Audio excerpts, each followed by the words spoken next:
Então, hoje é o nosso segundo estudo e a nossa primeira pergunta de hoje é: quantas pessoas existem em Deus? E aí, queridos? Essa é fácil, né? Quantos aqui saberiam responder essa pergunta? 3, respondeu Lourdes. Né? Também falou 3. Então, essa é fácil. 3 pessoas.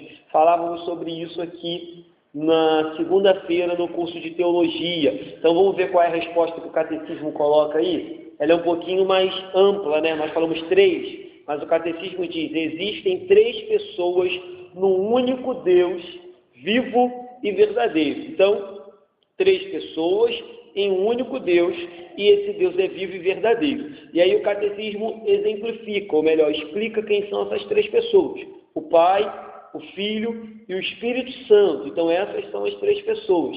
E aí ele coloca assim: são os mesmos em substância, ou seja, a mesma substância divina, é o mesmo Deus. Eles são iguais em poder e glória. Então, essa é a resposta do catecismo. Logo em seguida, eu coloquei um versículo aí, 2 Coríntios 13, 14. É até o versículo no qual nós temos como base a bênção apostólica, quando a gente acaba o culto. Então diz: a graça do Senhor Jesus Cristo e o amor de Deus, né? E a comunhão do Espírito Santo sejam com todos vós. Amém. E aí, daqui a pouco eu vou pedir para o Guilherme colocar. Daqui a pouco eu coloco, Guilherme. Deixa eu continuar aqui. Eu queria dizer, queridos, que a doutrina da Trindade, apesar de ser difícil, eu compreendo que é difícil de entender, mas a doutrina da Trindade, ela é essencial para que tenhamos um cristianismo saudável. Ela é extremamente necessária para que a gente entenda esse mistério de um Deus que é uno, contudo é trino. Desse Deus que é um só, contudo, na sua essência existem 3 pessoas. E é importante saber isso, porque hoje nós vivemos uma época de uma superficialidade evangélica, onde as pessoas não fazem a mínima ideia de quem é o Deus no qual eles servem. Pessoas que não conhecem quais são os atributos do seu Senhor, quais são as manifestações de Deus no decorrer da história e até mesmo na nossa salvação. Eu sempre uso esse exemplo que é muito claro, da gente ver a manifestação do Deus Trino na nossa salvação. O Deus Pai planejou a nossa salvação, o Deus Filho veio executar a nossa salvação e o Deus Espírito Santo vem agora e convence o homem do pecado, da justiça e do juízo. Então é muito importante saber diferenciar e explicar qual é o Deus no qual nós servimos, sabendo que temos um Deus que é Criador, o Deus Filho que é o Redentor, o Deus Espírito Santo que é o Santificador. É importante sabermos fazer essas separações. Então, como a gente falou aqui na aula passada também, que quem era Deus, a gente disse que Deus era Espírito, Deus era imutável, Deus era eterno, Deus era Pai, e aí a gente foi atribuindo muitas qualidades para a pessoa do Deus. Então a gente tem que entender que Deus, sendo esse Espírito, Ele também tem as pessoas da Trindade, que nós comumente chamamos do Pai, do Filho e do Espírito Santo. E aí, queridos, fica muito claro para a gente aqui que o Pai é o Pai. E eu falava isso na segunda-feira. Talvez você fale: poxa, pastor, que história é essa? O Pai é o Pai. O Pai é o Pai pelo seguinte fato: às vezes as pessoas acham que nós queremos num Deus que ele foi se mudando, que ele foi se mudando no decorrer da história, mas não é nisso que a gente crê. Então o Pai é o Pai não é o Filho. Por exemplo, eu falei isso aqui segunda-feira: o Pai, ele não morreu na cruz. Quem morreu na cruz foi o Filho. O Pai também não é o Espírito, porque quem morreu na cruz não foi o Espírito. E quem criou todas as coisas não foi apenas o Espírito, mas é o Pai que fez todas as coisas juntamente com o Espírito e com o Filho. Então, é importante que a gente consiga ter uma, ainda que breve, mas uma clara compreensão de que o nosso Deus é uno, mas que nele consiste, ou nele existe, 3 pessoas. E essas pessoas têm a sua personalidade, a sua existência e a sua pessoalidade.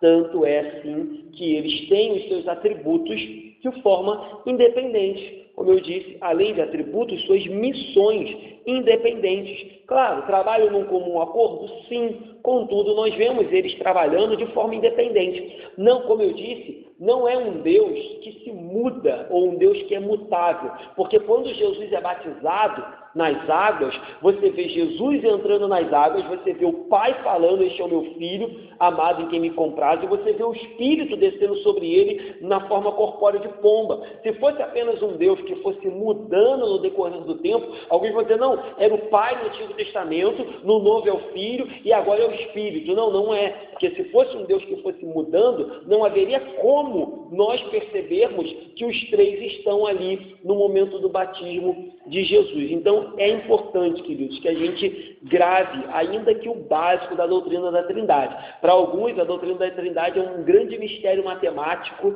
é uma grande confusão que não sabemos explicar. Confesso e repito, é difícil sim explicar a doutrina da Trindade, mas pelo menos o beabá a gente tem que saber, até para que não caiamos numa heresia que, se não me engano, os testemunhas de Jeová negam a Trindade, inclusive chamam ela de diabólica. Então, só para ficar fácil, 7 afirmações.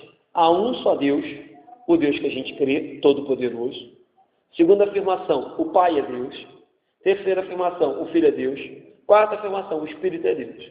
Contudo, lembrando que eu falei, o Pai não é o Filho não é o Espírito, e o Espírito não é o Pai, porque são 3 pessoas e eles têm as suas pessoalidades. Contudo, todos eles fazem parte do Deus uno no qual nós cremos. Então, o que significa dizer que é só um Deus em 3 pessoas. Eu falava sobre isso aqui na segunda. Quando a gente olha para Jesus, a gente vê uma pessoa com 2 naturezas. A natureza humana e a natureza divina, dentro de uma pessoa. Quando a gente olha para Deus, a gente vê um Deus com 3 pessoas. O Pai, o Filho e o Espírito. É difícil mesmo. Quando chegar no céu, eu acho que a gente vai ter a compreensão mais clara disso que a gente hoje, por meio de versículos bíblicos e de inferências bíblicas, a gente consegue perceber. Então, passagens como Jesus dizendo, olha, eu tenho que voltar para o Pai, porque se eu não for, ele não vai enviar outro Consolador. Então é outro Consolador, então não é um Deus que vai mudando, são pessoas diferentes, o Pai, o Filho e o Espírito. Então, tem que guardar isso.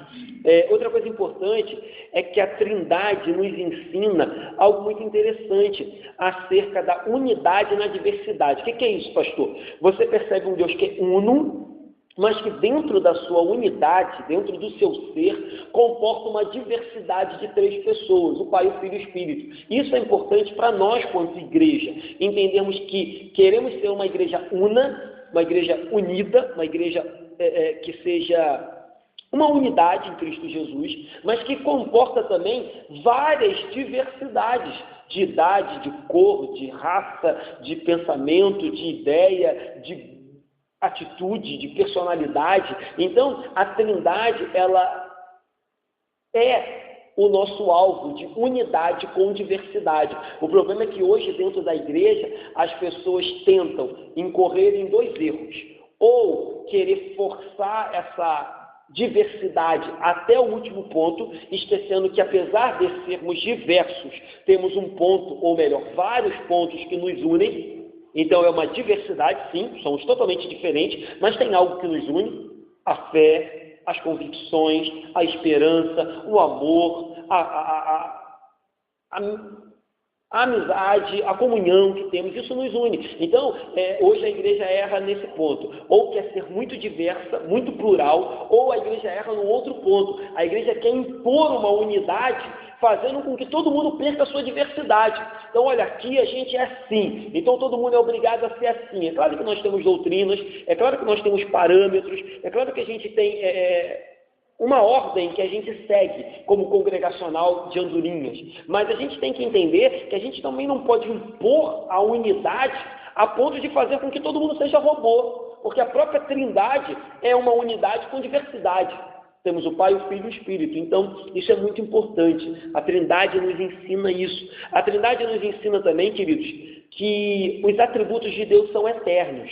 E aí você vai falar, pastor, isso é fácil. Contudo, eu queria destacar o atributo específico do amor. Porque às vezes as pessoas acham que o amor é algo criado, que o amor é algo que nasce no coração entre um homem e uma mulher quando começam a se apaixonar. Contudo, quando você olha para o relacionamento eterno que havia entre Pai, Filho e Espírito, você percebe que os atributos de Deus são eternos, inclusive o amor é eterno. O amor, eu falei isso aqui domingo na pregação, que o Pai tem pelo Filho é eterno, o amor que o Filho tem pelo Pai é eterno, o relacionamento e a comunhão que a Trindade tem é eterna. Logo, esses atributos nos deixam alegres e felizes e servem como parâmetro para nós. Então, nós não amamos porque sentimos no coração. Nós não amamos porque desejamos amar. Nós amamos porque Deus é amor, o amor dele é eterno e ele derrama sobre nós o amor que vem dele. Então, o nosso relacionamento também entre irmãos, e aí, é claro, a gente sabe que existem situações e situações, mas é muito assustador quando nós vemos alguns irmãos que simplesmente param de falar com os outros, cortam o relacionamento com o outro irmão, ainda que a situação aparentemente lhe dê justificativa para isso, porque o nosso relacionamento é pautado no relacionamento da Trindade. A relação, a comunhão, a intimidade, a troca troca que a gente tem entre nós, ela é espelhada na troca da Trindade. Então você fala, eu rompi relação com fulano, que é seu irmão de igreja, seu irmão em Cristo, é algo quase que absurdo e ridículo, porque não existe como romper uma relação na Trindade. Você dizer, eu deixei de amar fulano, é absurdo e ridículo, porque se o amor é um dom que vem de Deus, e o amor dele é eterno, e ele ama o Filho como ama o Espírito desde a eternidade, é uma grande bobagem a gente falar, o amor acabou. Provavelmente nós nos afastamos de Deus de tal maneira que hoje não conseguimos mais sentir amor pelo próximo. Talvez nós nos afastamos de Deus de tal maneira que hoje a gente não consegue mais se relacionar com o próximo, a gente quer distância dele. Talvez isso esteja acontecendo. Mas se a gente olhar para os atributos de Deus e perceber que tudo nele é eterno, e quando ele derrama sobre nós, a ideia dele é que a gente também resplandeça isso, a gente tem que rever esses conceitos de parei de amar, não amo mais, não falo mais, porque Deus é eterno e ele, na eternidade, se relacionava e se amava entre si, as três pessoas da Trindade. Então, queridos, cuidado com isso. Outro detalhe, já citei isso aqui na igreja várias vezes, é que a gente percebe também que Deus não nos cria para preencher um vazio que existia nele, porque ele sempre foi pleno, ele sempre foi completo, ele sempre teve com quem se relacionar, ele sempre teve quem amar, ele sempre teve o Filho e o Espírito junto com ele, o Pai sempre teve ali a Trindade em plena harmonia. Para falar a verdade, a gente veio e causou foi desarmonia. Mas a primeira coisa que eu queria citar é isso. Deus não nos fez porque ele estava se sentindo sozinho. Eu já escutei pregador falar isso. Ele nos fez, eu vou falar disso na próxima pergunta que a gente vai responder já, para a glória dele. Para a glória dele. Não foi que ele estava sozinho, que ele estava triste, que ele estava querendo conversar com Adão e Eva no jardim do Éden. Pelo contrário, então a gente percebe que Deus sempre foi completo, que a Trindade sempre foi completa, nunca faltou nada em Deus. E por último, queridos, ainda falando sobre Trindade, é importante tentar entender um pouquinho a Trindade, porque o mais importante para o crente é conhecer Deus. E se o nosso Deus se manifesta em três pessoas, eu tenho que conhecer essas pessoas. Como eu disse aqui na segunda também, já falei isso aqui uma outra vez na igreja. Às vezes, nós congregacionais ou nós tradicionais, damos muita ênfase em Jesus. E às vezes os pentecostais dão muita ênfase no Espírito Santo. Mas a gente tem que entender que a ênfase tem que ser na Trindade. A ênfase tem que ser na Trindade. Às vezes, por costume, eu posso falar porque Jesus tem nos operado, Jesus tem nos consolado, Jesus tem nos abençoado, Jesus tem nos visitado, mas na verdade, queridos, o que eu deveria dizer, ou o melhor a se dizer, é que a Trindade tem nos visitado, a Trindade tem nos abençoado, a Trindade tem vindo ao nosso favor. Quando a gente diz, nós vamos chegar diante da mesa do Cordeiro hoje, então Jesus se faz presente. Eu sei que já virou algo corriqueiro, assim, eu já falo sem perceber, como talvez os irmãos pentecostais já falem sem perceber, o Espírito Santo está aqui hoje. Mas a verdade é que o Deus Trino se faz presente na vida da igreja, na nossa vida. Isso. Certo, queridos? Então vamos, só para terminar aí, Guilherme, bota para mim. A outra citação que eu coloquei aí, queridos, a gente está falando do Catecismo Nova Cidade. O de baixo é o Catecismo Maior. CM ali significa Catecismo Maior. É a pergunta 9 desse catecismo, que tem mais de 100. E ela diz assim: Quantas pessoas há na divindade? Então é um outro catecismo e ele diz assim: há 3 pessoas na divindade, o Pai, o Filho e o Espírito. Estas 3 pessoas são um só Deus verdadeiro e eterno, da mesma substância, iguais em poder e glória, embora distintos pelas suas propriedades pessoais. Como são 3 pessoas, cada um tem a sua propriedade, a sua distinção. Contudo, são iguais em substância, poder e glória. Então, é o catecismo maior, só para a gente ter uma outra visão. Coloquei uma outra citação, passa para mim, Guilherme. Essa está na Confissão Belga, não é um catecismo, é uma confissão. Então, no artigo 8, a Confissão Belga diz assim: a Trindade, um só Deus, 3 pessoas. O Pai, o Filho e o Espírito Santo são, desde a eternidade, distintas, conforme os atributos próprios de cada pessoa. Essa distinção não significa que Deus está dividido em 3, pois a Bíblia nos ensina que cada um destes 3 tem sua própria existência, distinta por seus atributos, de tal maneira, porém, que estas 3 pessoas são um só Deus. É claro, então, como eu já disse aqui, que o Pai não é o Filho e que o Filho não é o Pai, que também o Espírito Santo não é o Pai ou o Filho, porque somente o Filho se tornou homem. O Pai jamais existiu sem seu Filho e sem seu Espírito Santo, pois todos os 3 têm igual eternidade no mesmo ser. Então, 3 citações diferentes para falar do mesmo tema, Trindade, só para que a gente tenha mais informações na memória, beleza? Pode passar para mim, Guilherme. Próxima pergunta, queridos. Como e por que Deus nos criou? E aí, alguém se arrisca a responder? Como e por que Deus nos criou? Metade da resposta eu já dei, queridos. Como e por que Deus nos criou? Ninguém responde, gente? Esse seria o porquê. E como Deus nos criou?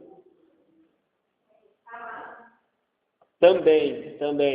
Eu quando li a resposta, eu vou botar a resposta aqui, eu concordo que eu pensei como Dirley, mas o nosso autor, pode botar a resposta, ele pensa um pouco diferente. Quando ele diz como Deus nos criou, ele quer dizer homem e mulher, ele quer dizer a distinção entre macho e fêmea. Mas como o Dirley falou, eu também pensei, Deus nos criou como? Por meio da sua palavra e também por meio do barro, né? Nos fez do barro. Então, ele nos montou do barro com as suas próprias mãos e soprou dentro de nós o espírito de vida e por meio da sua palavra nós viramos alma vivente. Mas o autor ali, ele está querendo ir mais para a questão fisiológica, homem e mulher, macho e fêmea. Então ele diz, Deus criou-nos, homem e mulher, à sua imagem.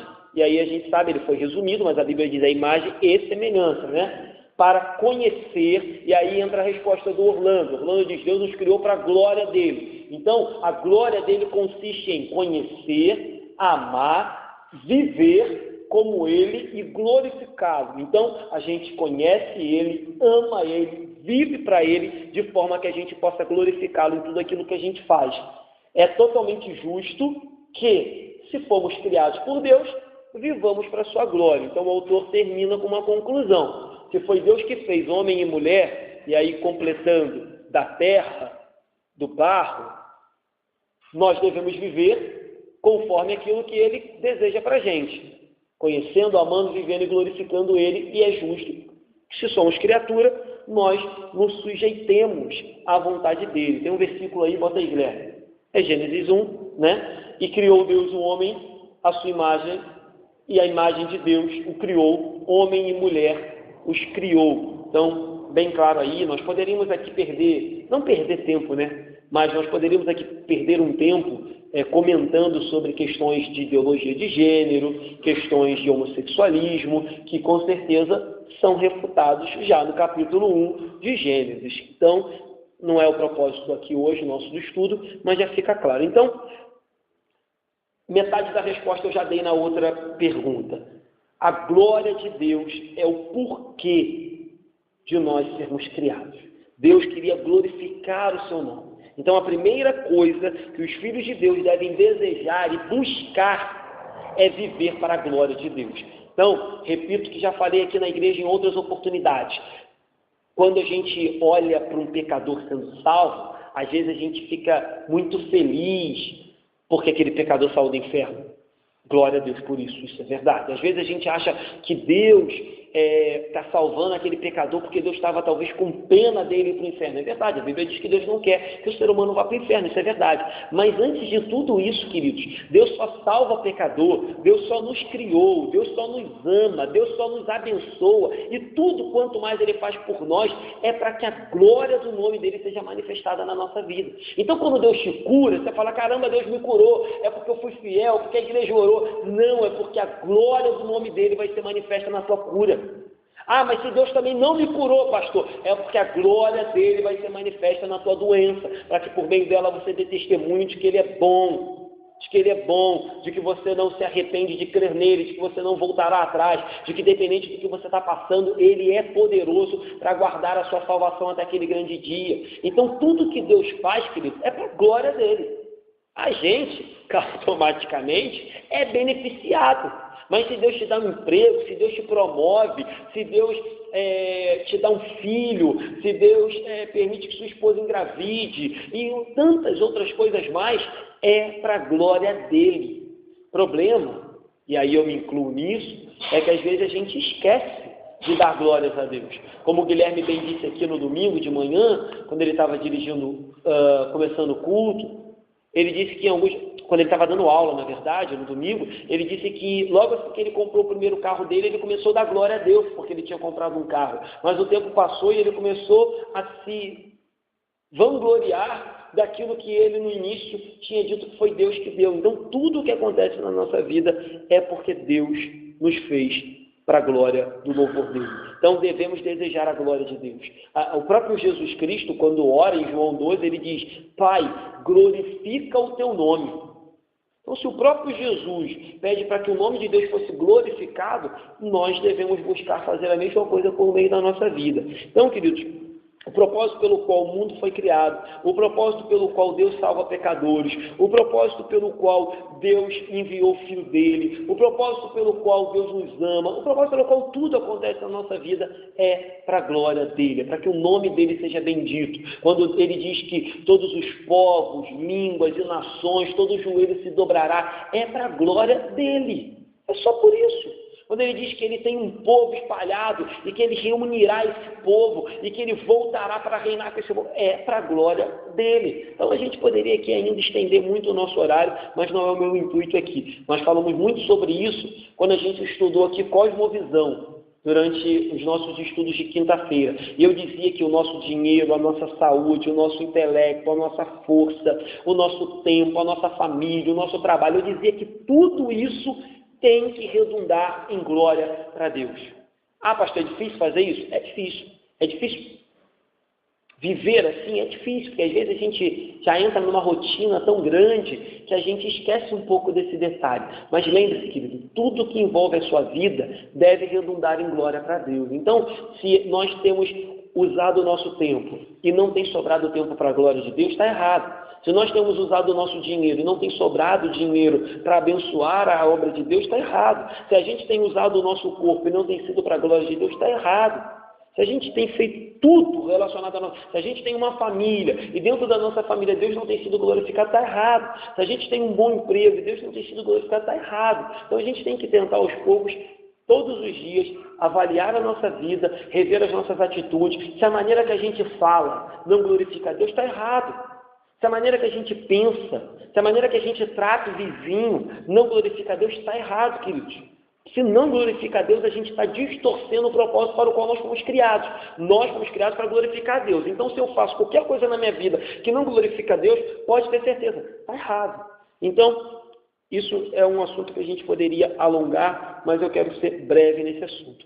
E aí, você poderia se perguntar, né? Se tem uma casa hoje para morar, se não sou morador de rua, se tem comida hoje na minha mesa, não passo fome, se tem uma família hoje, talvez com problemas, mas dentro do possível abençoado, se tem hoje liberdade para cultuar a Deus, ou seja, enfim, aí você vai acrescentando várias coisas que eu poderia falar. Isso vem de onde, queridos? Isso vem de quem? Por que eu consegui isso? Por que somos o que somos? Né? Parece que é uma pergunta meio doida, mas meio filosófica. Por que eu não sou um verme que está rastejando pelo chão? Por que eu não sou uma barata? Por que eu sou o que sou? Por que eu tenho o que tenho? Por que eu cheguei até onde eu cheguei? E aí só tem uma resposta, Luther, ele já meio que respondeu. Porque Deus quis, porque Ele nos deu, porque Ele nos abençoou, porque Ele resolveu nos emprestar a glória dEle, Ele resolveu nos emprestar o mundo que é dEle, tudo que habita aqui. Então, é uma pergunta que a gente tem que fazer às vezes. Por que eu sou o que sou? Por que tenho o que tenho? Por que estou onde estou? Será que fui eu? Será que foi a sorte? Será que foi o acaso? Estava ali sentado e eu sempre penso assim quando eu lembro, de alguns amigos que foram amigos na minha época de policial e eu descubro que faleceram. Essa semana eu fui dar parabéns para uma pessoa lá no Facebook e quando eu entrei lá percebi que ele tinha falecido há 2 semanas. E às vezes eu me pergunto, por que não eu? Por que foi ele?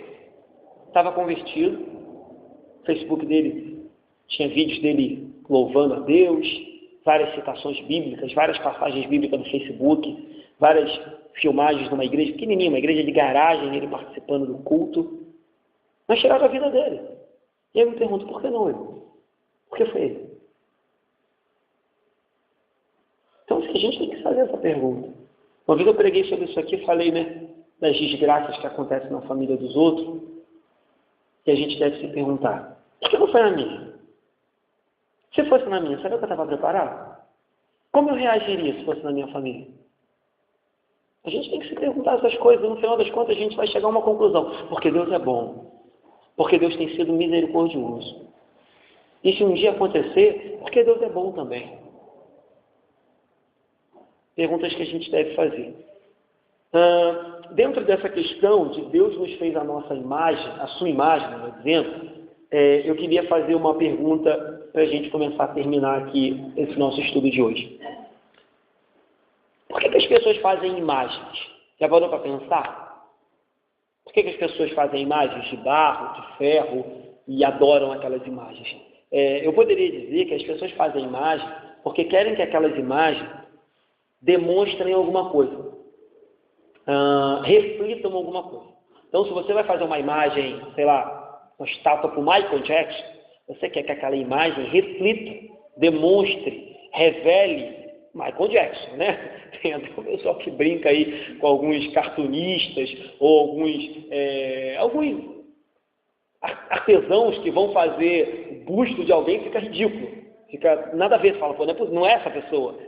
Já teve um jogador de futebol, que fizeram do Cristiano Ronaldo, você fala, tá de brincadeira, tá ridículo isso. Mas quando a pessoa faz uma imagem, o que ela tem no seu coração, o intuito dela é que aquela imagem reproduza aquilo que ela quer. E aí, quando Deus nos faz, perceba, isso tudo está ligado quando eu estou dizendo que Deus quer que a gente glorifique a Ele. Quando Deus nos faz a imagem dele, o que Deus quer, ainda que Deus não tenha a imagem física, é que essa imagem que Ele esculpiu, que somos nós, também resplandeça, também demonstre, também revele a face de Deus. Mas como Deus não tem cara, como Deus não tem corpo, qual a melhor maneira da gente revelar quem Deus é por meio dessa imagem que somos nós? Glorificando a Ele, com boas atitudes, com bons pensamentos, com palavras que condizem com Ele, com decisões que estão de acordo com a palavra dEle, obedecendo, servindo, temendo, tremendo, santificando. Então, pensa, se fulano faz uma imagem, ele quer que aquela imagem pareça com o verdadeiro. Se Deus nos fez a sua imagem, Ele deseja que essa imagem pareça com aquilo que é verdadeiro, que é Ele, com aquilo que é o original. Então, se fomos inspirados nele, e é a imagem dele que habita em nós, queridos, nós devemos fazer tudo para tentar exaltar a imagem de Deus por meio da nossa vida. É claro que a maior imagem de Deus encontra-se no Evangelho de Cristo. Em 2 Coríntios 4,4 diz assim: o Deus deste século, Satanás, cegou o entendimento dos incrédulos. Então, o Deus desse século cegou o entendimento dos incrédulos. Olha, o texto segue e diz assim: para que não lhes resplandeça a luz do Evangelho da glória de Cristo.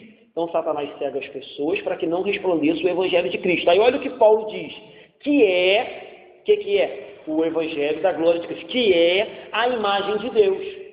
Então, claro que a maior imagem de Deus, A maior imagem de Deus não somos nós, falhos, pecadores, cheios de defeito, mas nós devemos buscar a cada dia resplandecer a imagem de Deus. Mas a maior imagem de Deus é o Evangelho na pessoa de Cristo Jesus, porque lendo de novo, o texto diz: o Deus desse século cegou o entendimento dos incrédulos, para que não lhes resplandeça a luz do Evangelho da glória de Cristo, que é o Evangelho da glória de Cristo, a imagem de Deus.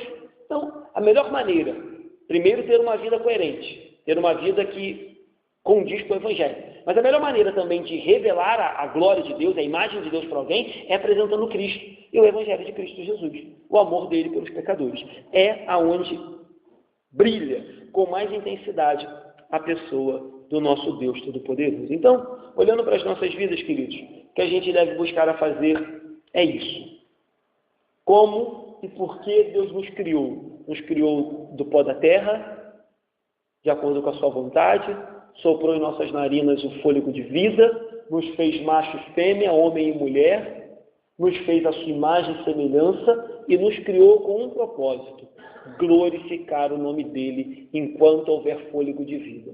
Enquanto chegar no céu, continuar glorificando o nome dele na presença dos anjos, dos santos. Então, que quando nos unirmos como igreja, possamos fazer isso.